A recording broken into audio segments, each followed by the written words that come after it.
बंदा चल के नेड़े आंदा सी, उसकी चाल को भूल करते थे। और गढ़ का पूरा बैठ शिवरात्रि के जब तो उन्होंने अंदर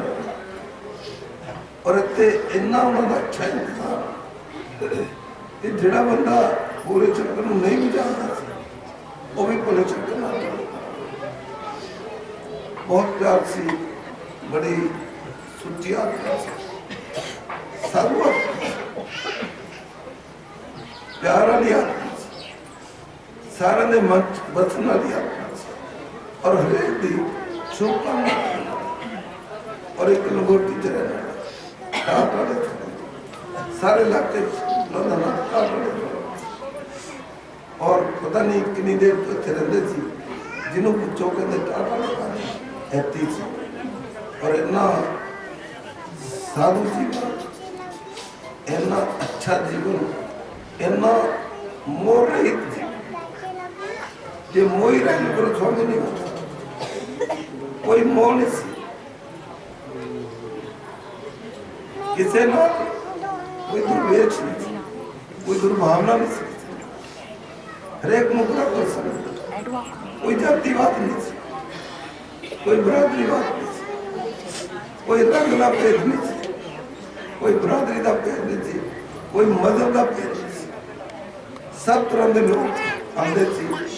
उन्होंने को सेवा करते थे, प्रेरणा करते थे और वो एक कोई गल ना दी थी, अच्छा काम करो, सेवा करो और प्रभु का नाम जोड़ा है वो बहुत रस है। उन्होंने दो नाम लेते थे और नाम लेने की दात सब गुरु नानक देव जी जो आए थे उन्होंने बहुत मंदिरों के हमले हुए थे, मंदिरों से जाना औखा हो गया।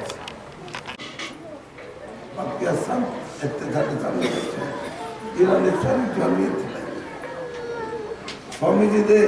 कल कहते उन्होंने गुण इन्होंने ग्रहण तो गुणों का वैसे भी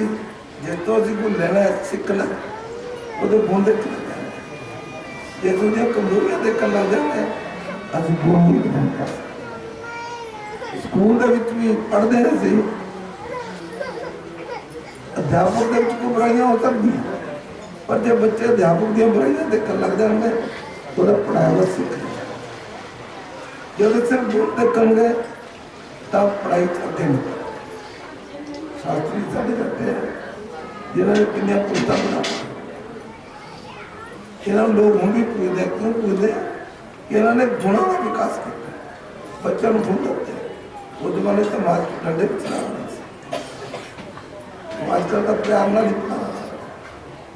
सो ऐसा अक्षर जो होना है वो सी ग्रहण करिए, उन्होंने प्रचलित रखिए, चलता रखिए, जो ऐसे सेवा करते रहे असना भी सहायता करिए, वहाँ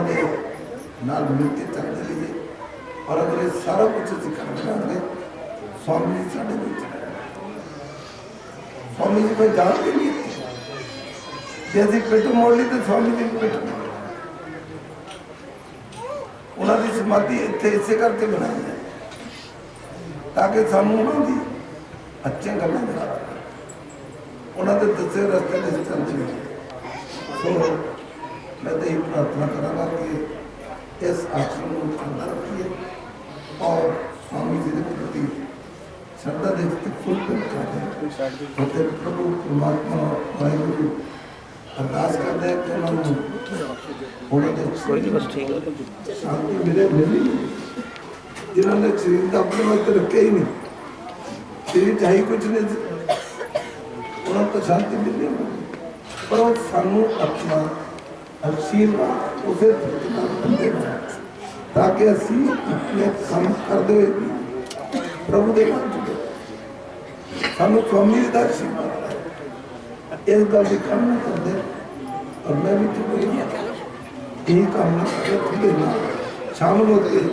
उन्हें चलना वंदना करना और यही कामना करना कि आशीर्वाद भी चलता रहे और स्वामी जी महाराज के बीच भी साढ़े और सानू स्वामी महाराज की जय। बोलिए घाट वाले भगवान जी की जय हो। बोलिए स्वामी जी महाराज की जय हो। और सर जी